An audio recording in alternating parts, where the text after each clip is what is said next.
In June of 2024, Antiques Roadshow rolled into Living History Farms in Urbandale. Thanks to the show's producers, we were given full access to the event. Join us as we take a sneak peek behind the scenes of Antiques Roadshow, Iowa. Funding for Behind the Scenes at Antiques Roadshow, Iowa was provided by Friends, the Iowa PBS Foundation, and by the Iowa Department of Health and Human Services encourages Iowans to talk to their doctor or healthcare provider about vaccines. Learn more at hhs.iowa.gov or ask your healthcare provider.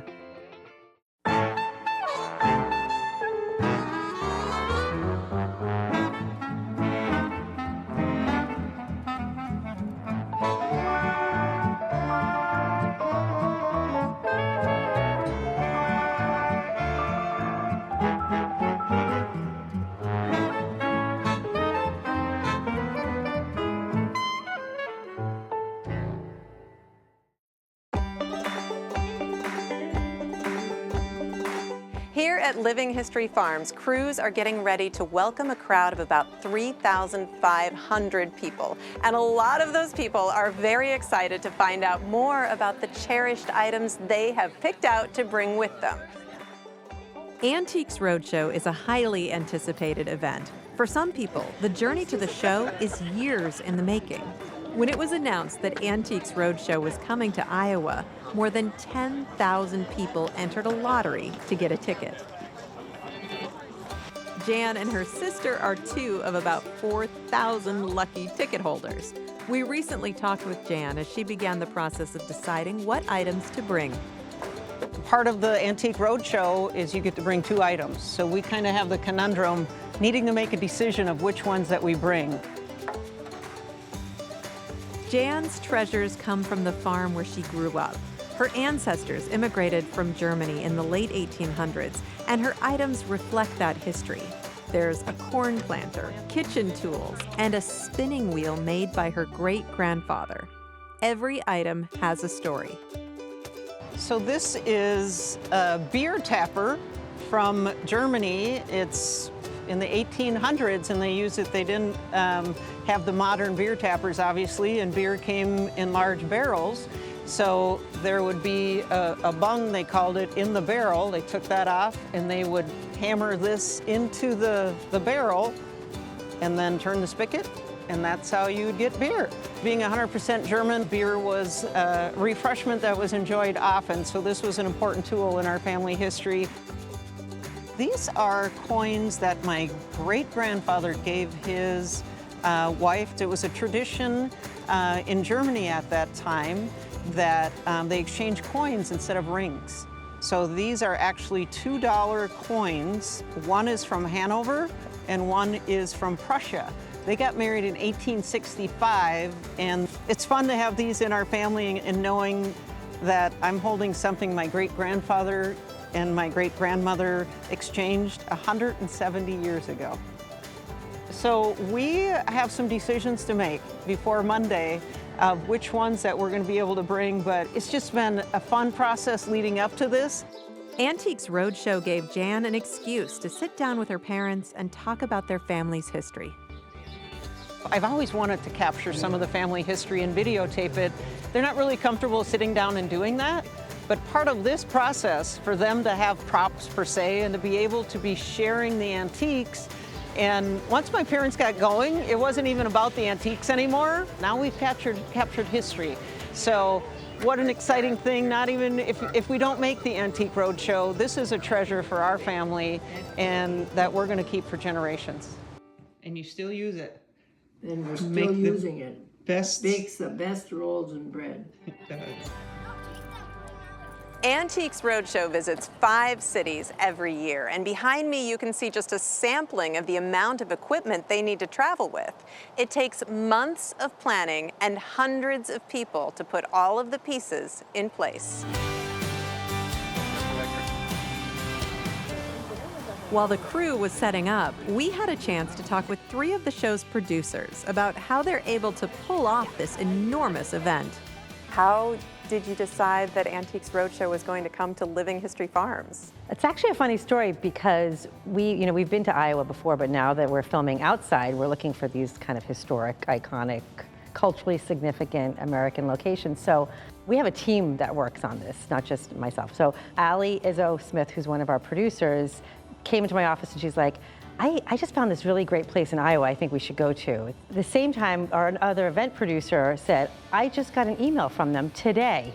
So like the same day that we found them, they found us. So I feel like it's very serendipitous that we're here. Des Moines has a character, and just like any other part of the country, it's lovely to come out here to the Living History Farms and see just a day out in the rolling hills with the sunshine and the green grass and seeing a bunch of people looking to explore what they've brought. We plan almost a year ahead of time. Every roadshow does kind of have that same feeling of like a three-ring circus where there's all these parts, all these things happening at the same time, but it's very controlled chaos. When people come for the first time, they're often amazed by the number of people coming.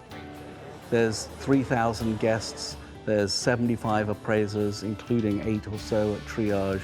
There's 110 volunteers, there's 45 people who travel from around the country on a regular basis, and we have a local crew of at least 20. In order to do the show, there are myself and my core staff, we work year-round, and we have, mortgages and stuff, so we are paid. This is our full-time work job. We hire crew, freelance crew, they are paid. We hire some freelance crew locally too, and they are paid. After that, this show is made on volunteerism. We asked Iowa PBS to secure 110 volunteers. We couldn't do it without them.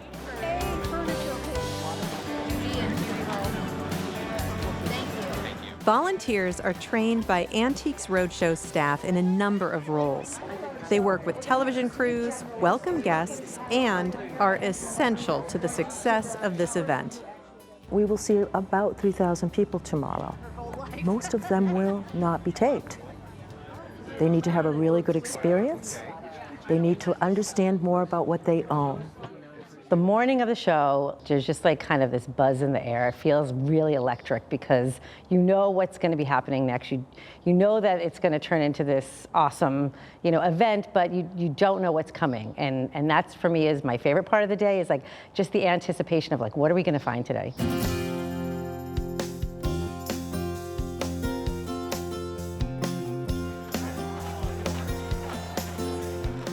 My name is Don. I'm from Story City, Iowa, so I drove 45 minutes this morning to be here. All right, that's not bad compared to a lot of the crowd. I know, to these gals. Brought 2 items. Tell me about them. This one, I believe, is a 1949 Quaker Cereal Contest Prize poster. I got this when I was 12 years old by accident. It was actually in a frame behind another picture, which I didn't know it was there. So I'm 64 now, so I've owned it almost 52 years. Wow. Today is show day. This is season 29 of Antiques Roadshow, and the guests begin their day excitedly standing in a very long line to get to the triage section, where they'll find out about the next line they get to stand in.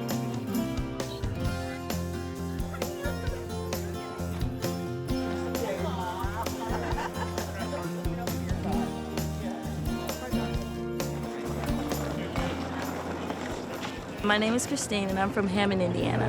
My name's Olivia, and I'm from Hobart, Indiana. Wow, so you guys drove all the way here from Indiana? Yes. Wow. And what did you bring with you? I have a Victorian locket, and I have no idea where it came from or its origin or anything, and it's pretty rare. So I just held on to it, and I said, if I ever go on the roadshow, this is what I'm going to take. And after 20 years of trying to get on, here we are. When guests arrive to Antiques Roadshow, tell me a little bit about the process that they go through before they get to see an appraiser. Well, hopefully they've parked near the location, and we try to have our parking lots as close to the location as we can, and they line up for the first time, waiting to get in.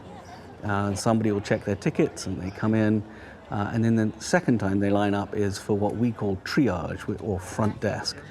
And at this point they meet somebody who has some experience in knowing how to direct people to the right tables, and it's much more complicated than it looks. They don't know too much about it, had bought it in a gallery, just really enjoyed it. This is a Japanese helmet. Okay. And it's got a bullet hole in the top. They have to be trained or knowledgeable. They're not necessarily antique specialists, but most of them are. A lot of them are family members. A lot of them are people we're trying to bring along and see if they might become appraisers in the future.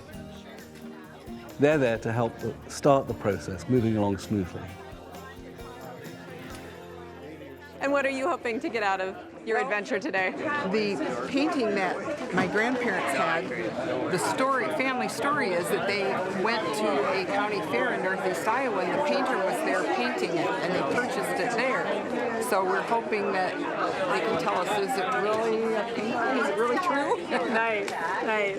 But it's been the family a long time. All right, and so you're headed to paintings and Asian art, and you're headed to arms and militaria and Asian art. All right. Well, you guys have a wonderful day. We will.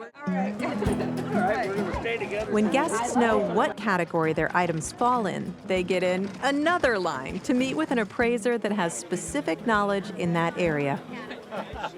People are so excited to meet our experts. They can't wait to meet them. They're literally, some of them are jumping with excitement. It's the air, it's a palpable feeling in the air.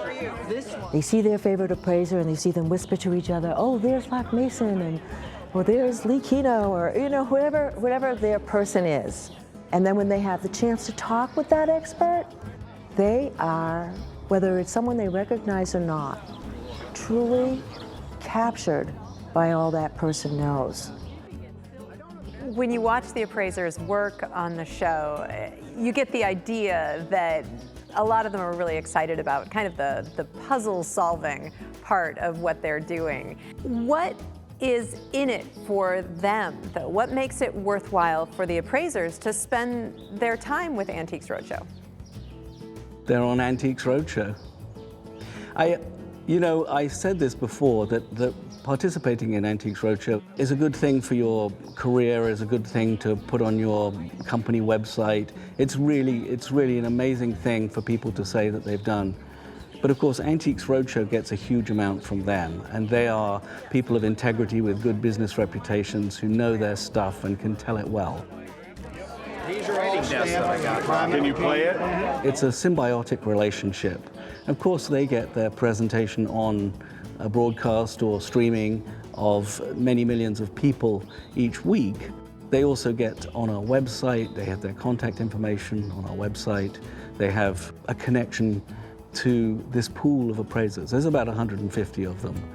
And every one of them now can call each other for help with a problem, or are you going to be in this place? Can you look at something for me? So they become a network that is much, much more than just simply being participants on a television show. This is a winner.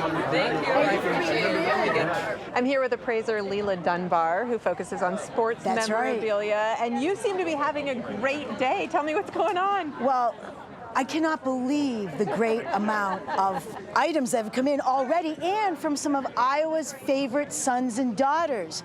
We've got pieces from Bob Feller. We actually had a gentleman who has a Caitlin Clark jersey from Iowa. And we just got in a piece, a signed 1939 Heisman Trophy program from the great Niall Kinnick. The great thing about the roadshow is we never know who we're going to meet, what we're going to look at, and what we're going to learn. So you have one ticket or two? I don't know. I have to open up the seat. We get to learn enormous about them and their stories, and we try to fill in the blanks. So if the folks who come in today can have a great experience and can leave with a little more knowledge and have a fun day, we've done our job. When somebody brings something to you, tell me a little bit about your process. What do you go through? Usually, the first thing I do is to ask them where they found it. I say, what's the story? And sometimes you have a great story about a piece that might be minor, you know. But I ask them to tell their story and to share that, because that's really important. Some people have been waiting for years to be on the Antiques Roadshow to talk about their piece and to find out what, you know, how old it is, what it's worth, but they want to share that story, and that's an important part of the piece that needs to be recorded, listened to, and sometimes it plays a part in the value.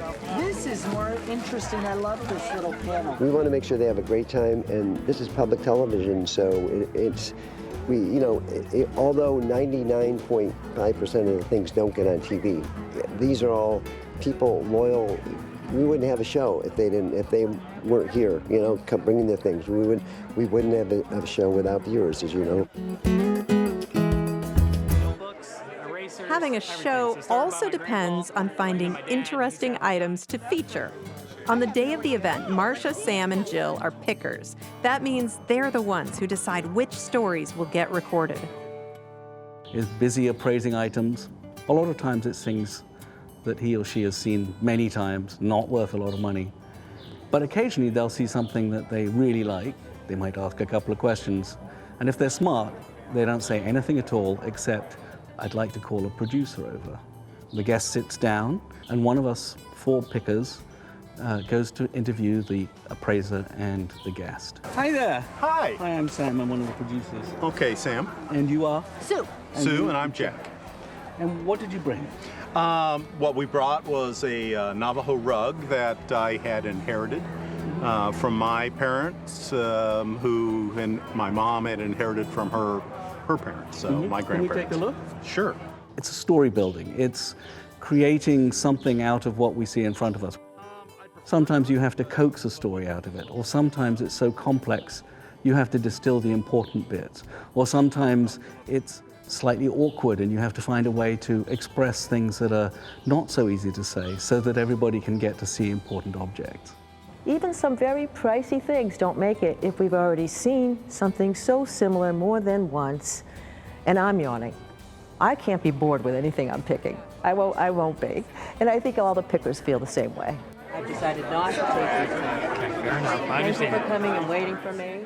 How do you weigh story versus item? Because sometimes items have great stories, but they may not be very valuable. I mean, for me, the value is the story, for sure. I mean, it doesn't matter. Some of my favorite things have been, you know, a really rare $2 bill that somebody had that they used to do a teaching lesson, and I think it was worth $400. So it's not always about the value of the item, it's definitely about the story behind it for me. You gotta go in totally open-minded. Everybody's story is truly unique, and you gotta give a chance for that to expose itself.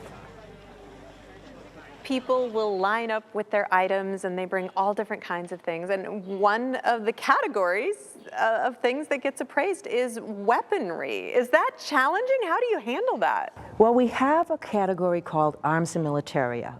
And we see weapons, we see guns, we see anything that is associated with that category. And what I like about that category is that we're going to learn history. We really learn a lot of history through those items. As far as feeling safe, we all want to feel safe here.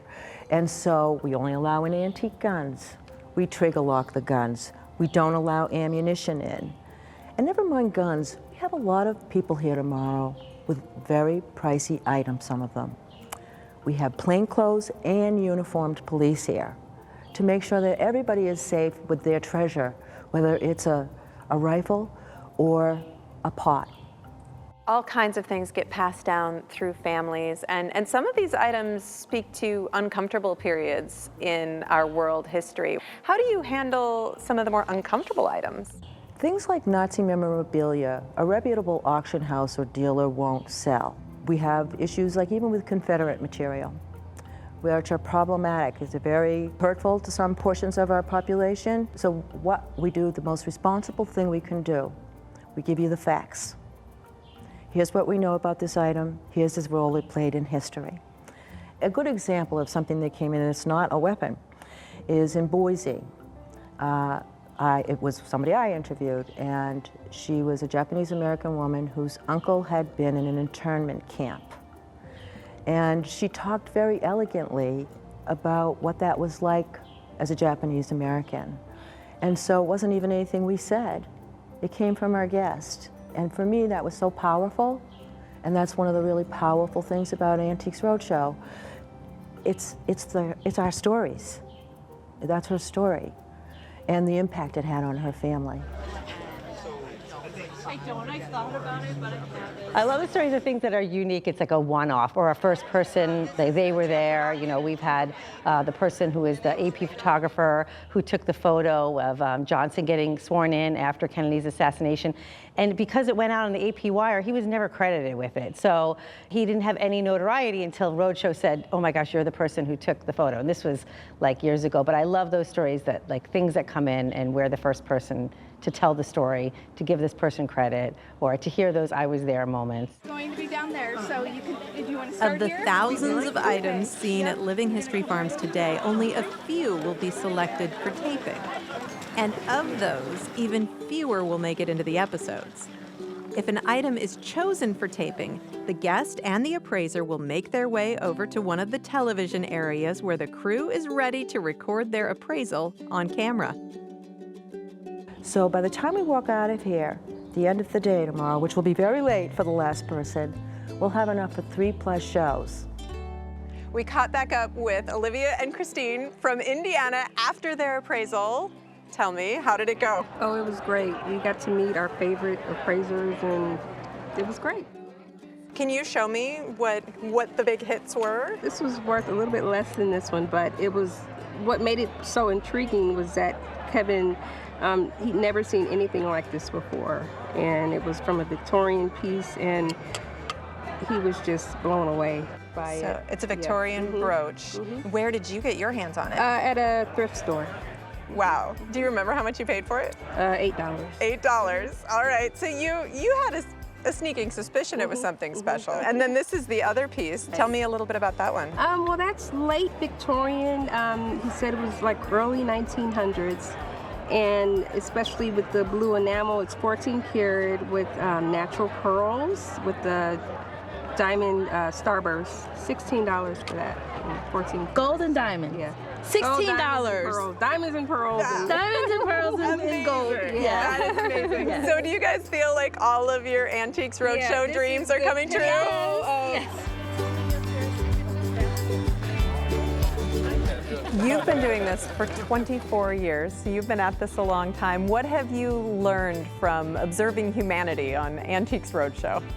Well, we're all part of the same thing in the end. We're all the same, that there is an element of focusing on something that's not terribly important and enjoying finding out about your history, your parents' history, or something you've collected. There's something about cooperating with a large group of people in order to get something done. I do think that in the end there is an element of humanity in learning a little bit about where we all come from, because it's all the same. We've all traveled, we've all made journeys, we've all had loss, and we've all had surprises and joy. And you see that every day at Roadshow. It's a great job to be able to tour the country and always go to these places that you wouldn't necessarily go to, you know, like it's not like sometimes Urbandale, Iowa isn't like the major tour stop on your grand tour of America, but then you get here and you're like, you have to come here. It's so great. The people are so nice. There's so much to do. Living History Farms is amazing to visit. The ultimate goal of Antiques Roadshow is that we are teaching history with material culture. I mean, that is really ultimately what we want to do.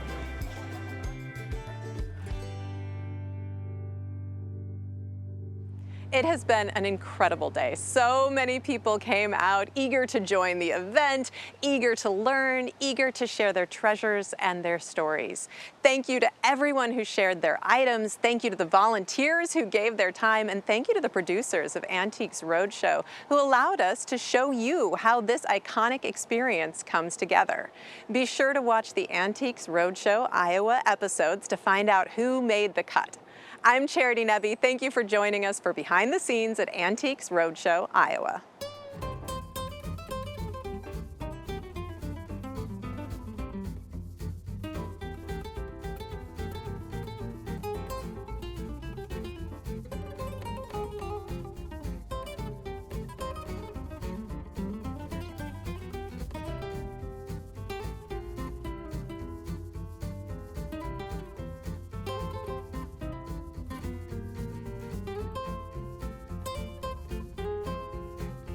Funding for Behind the Scenes at Antiques Roadshow, Iowa was provided by Friends, the Iowa PBS Foundation, and by the Iowa Department of Health and Human Services encourages Iowans to talk to their doctor or healthcare provider about vaccines.